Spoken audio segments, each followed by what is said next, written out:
आता मध्ये एक दोनदा आहे ना थोडा मस्टडी झालता. हां पण काय नाही गाई धुवून झाली का हां. तिला एक्स्ट्रा एक चमचा टाकून द्यायचा परत. बरं परत सकाळी फरक पडून जातो. लगेच फरक पडतो. हा म्हणजे तुम्हाला हातामध्ये एक जादूच लागली बा. हा जादूची डॉक्टरला कांडी फोन फिरवायची. करण्यापेक्षा डॉक्टर आला 100 रुपये विजिट घेतोय. हां परत इंजेक्शन लागते एक चमचा तिला परत येणार. लक्षात आलं धुवून झाल्यावर परत एक चमचा टाकून द्यायचा.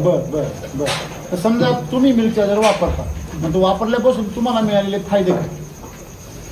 फायदे असे का गाई जर आजारी पडली हां तर ती आजार रिपेअर करता करता काही नाही तर 3-4 दिवस जायचे. हां मग ती आजारी आणि तेवढं दूध कमी तोटा 4 व्हायचा. दिवसाचं तू दूध तिचं नासत दूध म्हणजे जाईल. समजा 20 लिटरची गाडी आहे 4-5 लिटर येते हा म्हणजे 15 आणि चोक ते 60 दूध लिटर. वाढायला परत 8-15 दिवस जाते. बापरे म्हणजे एक कमीत कमी 100-20 लिटर नुकसानच होते. हा 100-20 लिटर म्हणजे आज किती नुकसान झालं ते? मग 100 लिटर मध्ये 4-5 हजार आज 3-4 हजार आहे. दूध 4-5 हजाराचं नुकसान हा आणि 2-4 हजाराचं अहो डॉक्टर काय बोलतो? आणि सारखी गायची देखरेख करावं लागते सकाळ संध्याकाळ आला म्हणजे एक आजार आला तर गाई तुमची 17,000 रुपये घेऊनच जाते. हा मग 17,000 देण्यापेक्षा तिला वर्षभर लागत आहे मिल्क चार्जर.